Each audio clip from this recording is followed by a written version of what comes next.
Bonjour, bonjour. En ce dimanche ensoleillé,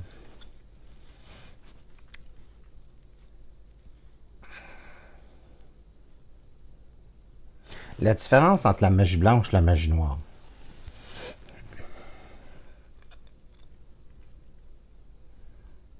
La magie noire est un principe qui appartient à l'âme. Elle ne permet pas à l'individu de se libérer de la mémoire akashique de l'humanité. Par contre, elle peut donner une certaine expérience en contact avec certaines entités qui permettent à des individus d'acquérir à un autre niveau, certains pouvoirs qui peuvent être orientés. Sauf que ce n'est pas le véritable pouvoir. Un pouvoir akashique, un pouvoir qui est attaché au niveau ancestral au principe de la mémoire akashique de l'humanité, ne permet pas à un être humain de passer à une dimension qui est cosmique. C'est-à-dire que ça ne permet pas d'utiliser des outils nouveaux qui permettent la création d'une nouvelle civilisation. Donc, ce qui est rattaché à la mémoire du passé est quelque chose qui est détruit. Parce que la mémoire du passé, elle est assujettie au temps. Dans la créativité de la magie blanche, c'est un pouvoir qui est sous la fonction et la juridiction de l'être. Donc, c'est un pouvoir créatif, c'est un pouvoir nouveau. C'est un petit peu, on ne peut pas retourner, nous, à ce que pense l'homme des cavernes. On est sorti un petit peu de la caverne. On a fait ça avec le temps, on a réussi à faire ça, on a réussi à avoir une science qui est un petit peu plus intéressante. Qu'elle soit mal orientée, ça, on n'y peut rien. Mais on a réussi à créer une science qui est plus intéressante. Je me suis décidé un petit peu comme ça dernière minute et je me suis dit, c'est souvent dans ce moment-là que ça passe mieux. Comme la voyance, je décide de rien. Je laisse passer l'énergie, puis c'est comme ça que ça passe. Donc, en ce moment, on vit une période de confrontation au niveau mystique. C'est pas ça, ça ne sera pas la première fois. C'est pas la première fois. Si la confrontation ne se fait pas au niveau collectif, entre les forces de ce que nous autres on appelle le bien et le mal, elle se fait toujours au niveau de la collectivité. Par contre, la confrontation permet à l'individu qui vit dans une société, autant sur le plan personnel qu'au niveau collectif, d'avancer. Donc, je ne vois pas la confrontation comme étant quelque chose de négatif.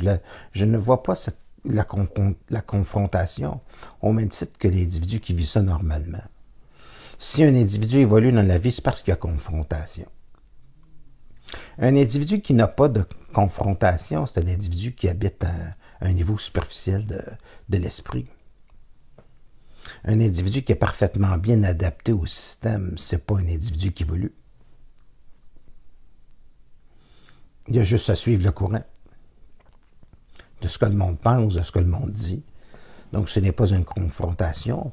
Alors, il est comme tout le monde. Mais quelqu'un qui a de l'esprit ne peut pas être comme tout le monde parce que sa magie, sa force, sa puissance, son esprit est connecté à quelque chose qui l'appelle du futur. Donc, la magie d'un individu dans la conscience, c'est un appel du futur. Il est régi par des lois très intelligentes qui viennent du futur. Alors que dans la magie noire, c'est l'appel de la mémoire akashique de l'humanité qui est régi par le passé. Que les dynasties sur Terre se protègent est une chose. Est-ce qu'on peut continuellement faire du neuf avec du vieux? Non. L'esprit de l'être humain aujourd'hui est trop avancé. Suffisamment individualisé. Pour empêcher toute forme de dictature. Et, par exemple, le monde peut, à un moment donné, vivre une certaine dictature, mais il ne peut pas vivre une certaine dictature tout le temps. Bon. Fait que ce sont des confrontations qui sont utiles à l'épanouissement de la conscience de l'individu. Donc, vous avez vous-même ces confrontations personnelles. Il faut être confronté personnellement pour évoluer, pour avancer, pour acquérir une autre conscience. Nous, on est rendu au niveau où l'être humain est accéléré dans le processus de la conscience. Et être accéléré dans un processus de la conscience, ça ne peut pas être uniquement quelque chose qui a l'air de rien. C'est-à-dire que si l'être humain vit des chocs aujourd'hui dans sa société, elles sont simplement les représentations d'un conflit collectif personnel, d'aller d'une confrontation personnelle qui va se manifester dans la collectivité, qui va être une représentation de la collectivité. Donc, c'est une confrontation entre la dimension de l'inconscient de l'humanité, de son passé, et de ce qui l'amène à créer quelque chose de totalement nouveau, qui est pas juste au niveau social, mais créer un individu qui va être intelligent, par lui-même, en lui-même, pour lui-même. Le communisme, c'est fini, ça. Le problème, par exemple, le problème majeur, c'est que les gens ont perdu la notion d'être capables de transférer les connaissances de leur génération à leurs enfants. La sagesse ne se transmet plus. C'est là qu'est la problématique. Si la sagesse pouvait se transmettre, puis la sagesse peut se transmettre quand le noyau familial est très puissant, quand le noyau familial est très solide. Parce qu'on a un contact direct avec les enfants, puis on peut amener la sagesse à nos enfants. Quand le noyau familial est détruit, c'est le free for all. La société ne peut pas amener un enfant à une sagesse.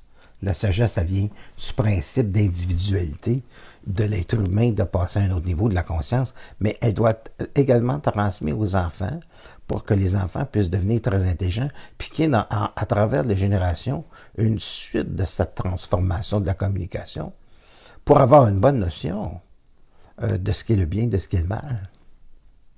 N'importe quel être humain sur Terre, c'est quand il fait le bien et c'est quand il fait le mal. On le sait toujours, ça. On ne peut pas y échapper à ça. Donc, le mal est une sorte d'ombre qui est devant l'œil, qui est devant les yeux de l'être humain. Et à un moment donné, il ne voit plus. C'est-à-dire qu'il perd contact avec lui-même. Il perd d'intelligence, il perd de la clarté, il perd au niveau de son intelligence fondamentale. Alors que la magie blanche, elle est la représentation d'une expérience de l'être qui s'épanouit dans l'infini. Et ce qu'un individu vit à ce moment-là, c'est l'écho dans la montagne de ce qui lui est retourné comme principe d'intelligence qui va lui rendre sa vie facile, encore plus libre. Il est clair, il est transparent, il est limpide. Mais pour qu'une civilisation, comme chez un être humain, connaisse le principe de la limpidité, de la lucidité puis de l'intelligence, il est obligé d'être confronté à sa propre noirceur, à ses propres ténèbres. Autant au niveau de la civilisation qu'au niveau personnel. Parce que la civilisation, c'est la représentation de l'inconscient, de l'imbécilité, du manque d'expérience, de la civilisation contemporaine. Puis la civilisation contemporaine a toujours tendance à suivre. Donc, ce n'est pas intelligent. Parce que c'est un principe qui manque d'individualité. Fait que comme en ce moment est en train, l'homme et la femme sont en train de gagner de l'individualité. Alors vous allez voir les mainstream qui vont présenter la collectivité avec une information de pied de qualité. Vous allez voir ce qui est en vous, une sorte de dictée. Mais qui n'est pas une dictature, mais qui est une dictée. de l'intelligence. Alors, la représentation du confinement ne peut pas. Un être humain, c'est pas fait pour être confiné. Ce n'est pas fait pour être confiné dans son esprit, ce n'est pas fait pour être confiné dans son mental. L'être humain, il est libre de faire ce qu'il veut. Il est libre dans le plan de la mort, il est libre dans le plan physique, il est libre à tous les niveaux. Et il peut à ce moment-là se fonder une nouvelle civilisation. Nous avons connu le polythéisme, c'est-à-dire la croyance en plusieurs divinités. Nous avons passé au monothéisme, donc la croyance en Jésus-Christ, Bouddha et Krishna. Et maintenant, on entre dans l'ère de l'immanentisme, qui est la divinité issue de l'homme conscient. Alors, si vous voulez savoir qu'est-ce qui est confronté présentement dans la société, c'est un ancien pouvoir qui est en train d'agoniser pour finalement faire passer l'être humain à une nouvelle conscience. Et une conscience qui doit être suffisamment individualisée. Puis l'être humain qui n'est pas individualisé, qui ne comprend pas ce qui se passe présentement sur Terre, c'est un être humain qui souffre beaucoup. Fait que plus le pays est vieux, plus il souffre. Parce que plus le pays est vieux, plus il a de la mémoire. Plus il est résidu. Il est un résidu de la mémoire akashique de l'humanité.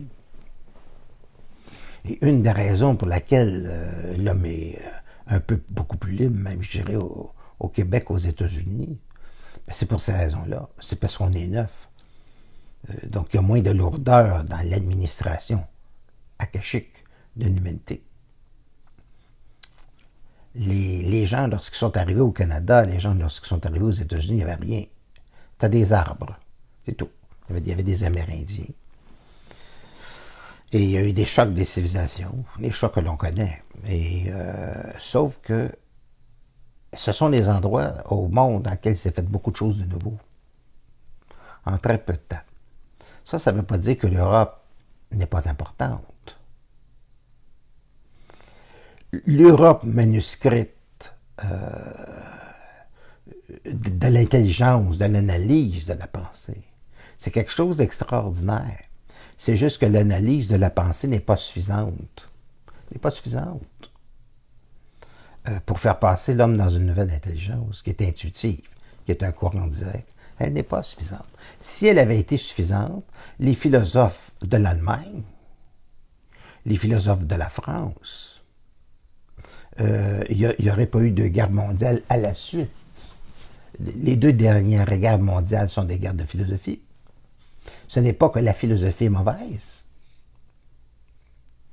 mais l'être humain n'est pas capable d'assumer les informations au niveau du mental parce qu'elles sont interprétées émotivement à un niveau trop inférieur d'un ego qui n'est pas intelligent. Donc le problème, c'est pas l'ego, le problème, c'est l'intelligence dans l'ego. C'est l'intelligence analytique de l'ego. Un ego, c'est pas mauvais. C'est mauvais quand ça devient enflé. C'est mauvais quand ça perd contact. C'est mauvais quand il n'y a pas d'intelligence. Quand on ne peut pas s'en servir pour pousser plus loin l'intelligence de l'être humain. Alors, pour en venir à la magie blanche, la magie noire, la magie noire va fonctionner par toutes sortes d'incantations. La magie blanche, elle est le résultat spontané d'un éveil de la conscience, d'un éveil de l'esprit qui se manifeste dans la réalité. C'est comme je disais tantôt, c'est l'écho dans la montagne de quelque chose d'immédiat qui permet à l'être humain de grandir dans l'expérience de son intelligence. Et l'écho dans la montagne, c'est ce qu'on lui donne quand il est un plus pour avoir tout. C'est-à-dire que l'être humain est appuyé par son intelligence. Et non pas par des choses qui ont existé sur Terre il y a 5-6 000 ans. Être réincarné, ça c'est le problème. Il y a des gens qui ont construit des pyramides d'Égypte pour être réincarnés, pour avoir du pouvoir sur Terre. Sauf qu'on oublie le cosmos. Puis à partir du moment où l'individu rentre dans sa nouvelle intelligence, il est capable de communiquer avec des plans qui sont extragalactiques. Galactiques puis extragalactiques. Fait que la petite Terre, on n'a rien à foutre. Voilà, c'est intéressant. C'est une belle planète. Mais c'est pas la planète où il y a le plus d'intelligence.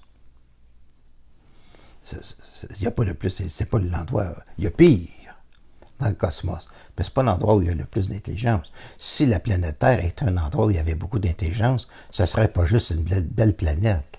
Ce serait une planète où ce serait continuellement extraordinaire à vivre. Les gens vivraient d'une télépathie. Les gens pourraient se déplacer d'un plan extradimensionnel à un autre. Les gens pourraient communiquer instantanément sans aucune interprétation de l'ego. Autrement dit, les gens se comprendraient extrêmement facilement. Ce serait une communication qui serait facile, qui serait extraordinaire. Ça, c'est intelligent. Aujourd'hui, communiquer, vous savez, c'est rendu très difficile, vous le savez. Tu ne peux pas écrire une lettre à ta compagne ou à personne sans que ce soit assujetti par une coloration de l'ego. Donc, la télépathie demeure un moyen extraordinaire pour communiquer puis engendrer une nouvelle intelligence sur Terre. C'est une intelligence télépathique, c'est une intelligence de ressenti, puis c'est une intelligence qui n'a pas été tellement utilisée dans le passé. On est un petit peu plus loin que les signaux de fumée ici. Fait qu'on a l'Internet. L'Internet est un outil de communication, mais ce n'est pas un outil de communication que l'intelligence dont je parle. Parce que c'est un outil, l'Internet, qui peut être sujet à de l'interprétation. C'est juste ça, de l'interprétation. Pourquoi c'est difficile aujourd'hui d'entrer en contact avec le monde? C'est parce que l'interprétation est très difficile. Donc, je reviens à la magie blanche, magie noire. Bon, il y a une explication aussi.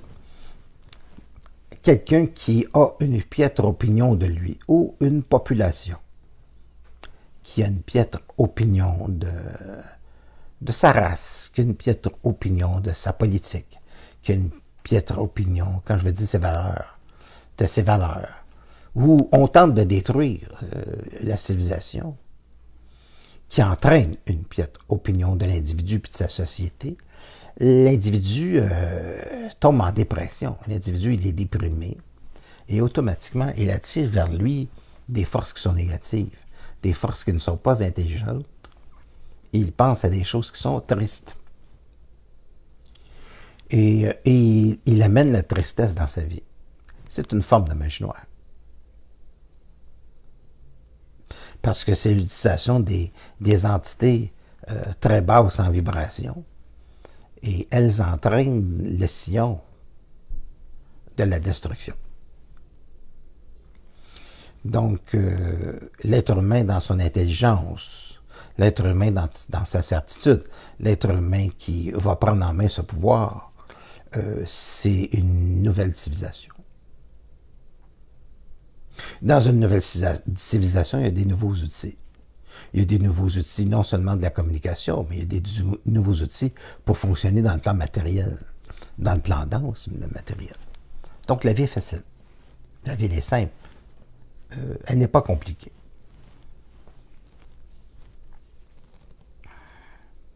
Le pouvoir qui a appartenu aux Lucifériens,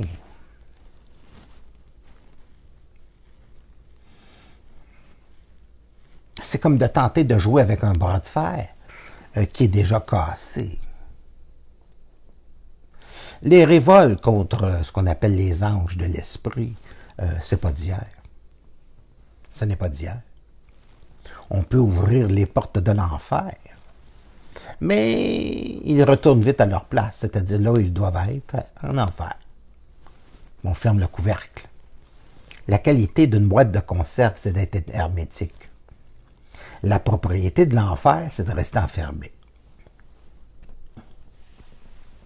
De temps en temps, il peut y avoir une petite démonstration. Lucifer est quand même un personnage intéressant. Il est assez ténébreux pour montrer la direction de la lumière. C'est ce qu'on appelle Luciféré, qui montre la lumière. Donc, tout sert. Mais il ne faut pas oublier ceci, pour les gens qui pratiquent le satanisme. Il faut être croyant au bien. Alors, il y a un piège. Parce que si tu te focalises vers le mal, tu es obligé de faire surgir dans la civilisation le bien.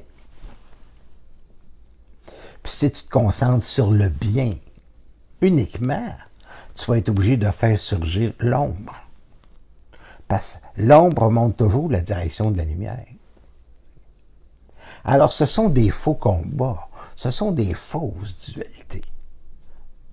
Au niveau de l'esprit et de l'intelligence, l'homme, l'être humain de l'esprit et de l'intelligence n'est absolument pas concerné entre le bien et le mal. Il est.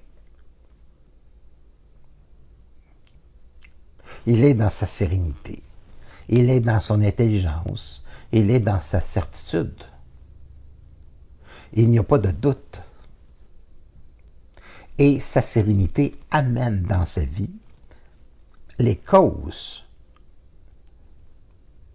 du gardien qui vont servir de gardien à la sérénité, à sa plénitude,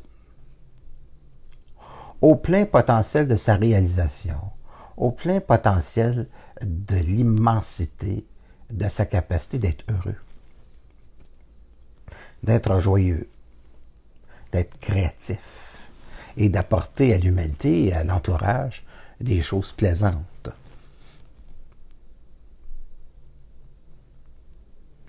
Et ça prend quelquefois des chocs. C'est ce qui se passe souvent dans les couples. Ça prend souvent des petits chocs dans le couple pour aller plus loin. Et si le couple ne peut pas aller plus loin, il brise.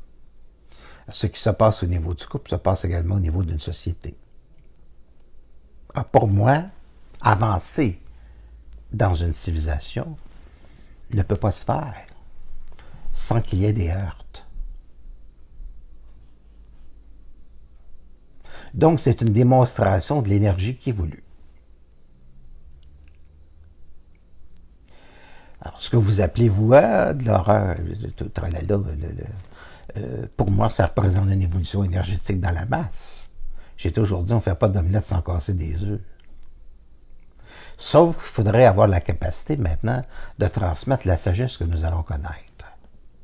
L'évolution de l'humanité que nous allons connaître, qui va être bien, qui va être bien, de l'amener aux enfants pour que la famille puisse se reconstituer, pour que les valeurs d'une société se reconstituent sur des vraies valeurs. Pourquoi les gens réagissent en ce moment? Ils réagissent en ce moment parce que leurs valeurs sont touchées. Parce qu'on touche à leurs 2 voitures. Ça les secoue. Ces valeurs-là sont vraiment en question. Les valeurs de la superficialité, les valeurs des 50 dernières années sont remises en question pour aller vers des vraies valeurs.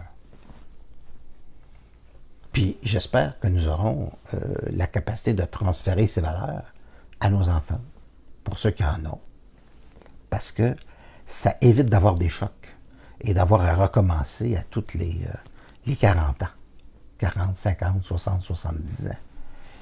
Il y a eu une première guerre mondiale, il y en a une deuxième. L'être humain évolue par des chocs. Et quand il vit la souffrance et quand il vit le malheur, ensuite il se dit, ah c'est bien, maintenant je peux me permettre d'être heureux, je le mérite. C'est pas comme ça que ça fonctionne. C'est pas comme ça que ça devrait fonctionner.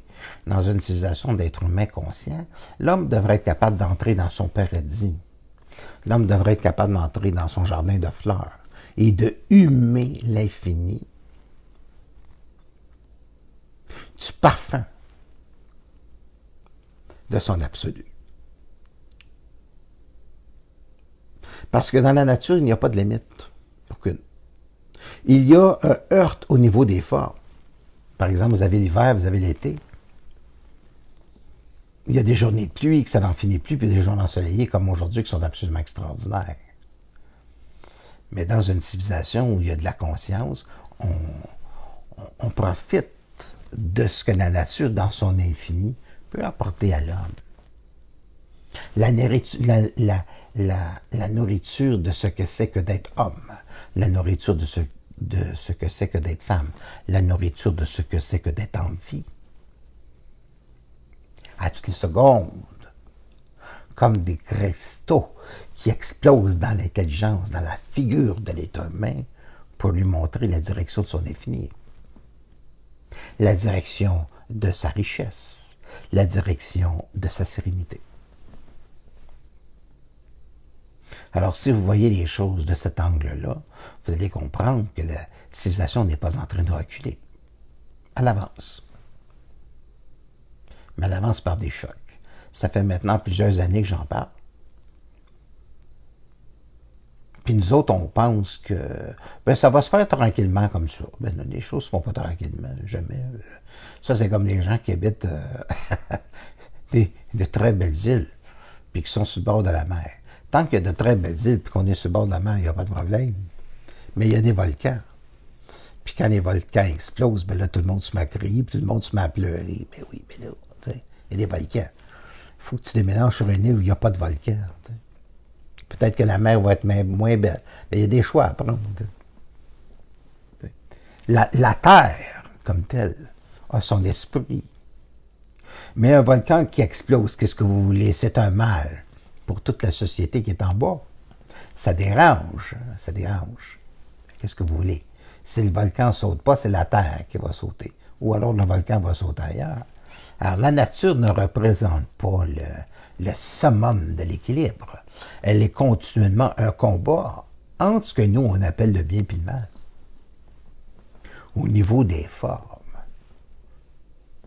Donc, il est dans la nature de l'être humain de toujours essayer de bouffer l'autre, quelque chose du genre. Puis un individu qui est dans sa sérénité, qui est dans son intelligence, s'arrange pour vivre. À un certain niveau, une certaine vibration, on ne peut pas le bouffer, parce que n'importe qui va se casser les dents dessus. C'est quelque chose de très solide, l'être. C'est quelque chose de très puissant, l'être. L'être il n'appartient pas au monde. Mais il peut côtoyer le monde et il va automatiquement changer la vibration, changer l'atmosphère de l'expérience des êtres humains qu'il va rencontrer pour le temps avec lequel on va être en contact avec. Puis aussi, amener une vibration permanente dans un certain temps de ce que l'individu est capable d'absorber pour pouvoir passer à un autre niveau de la conscience. Fait que c'est un petit peu comme ça que ça fonctionne.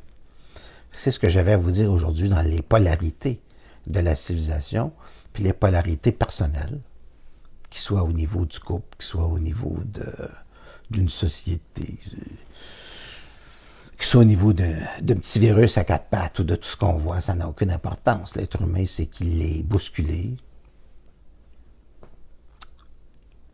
Là où il n'est pas intelligent, il est obligé de passer à une autre conscience.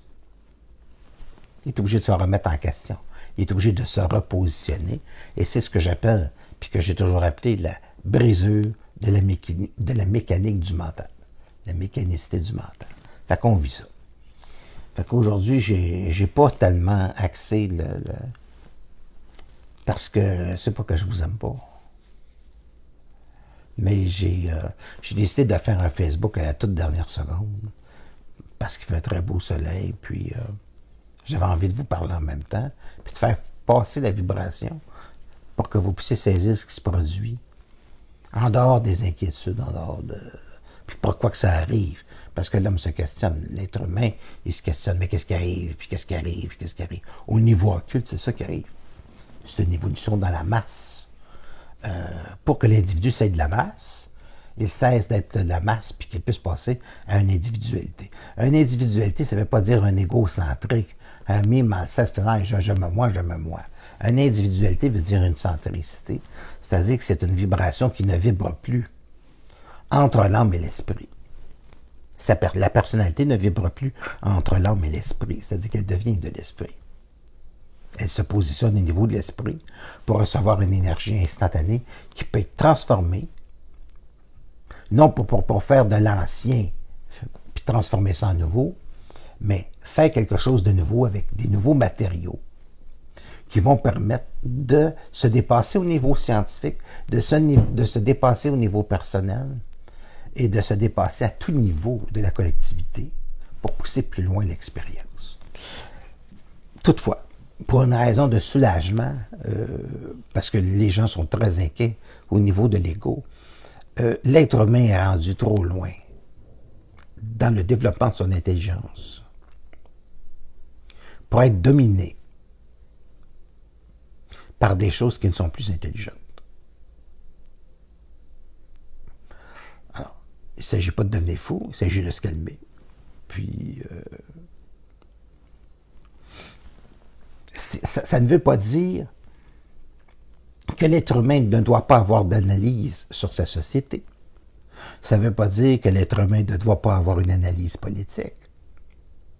Mais il faut comprendre les forces occultes en arrière de la politique, de bien les situer et de comprendre ce qui possède les esprits archaïques qui dirigent nos sociétés par l'argent. Sauf que l'argent, ce n'est pas le pouvoir de l'intelligence. Être psychopathe, ce n'est pas le pouvoir de l'esprit. C'est le grand désarroi de l'âme qui agonise, qui s'efface de la terre, du monde de la mort, de tout ce qui n'est pas éternel, de tout ce qui n'est pas intelligent, pour laisser place à un homme et une femme qui se renouvellent, qui sera complètement nouvelle sur terre, qui sera intelligente sur terre. Merci beaucoup.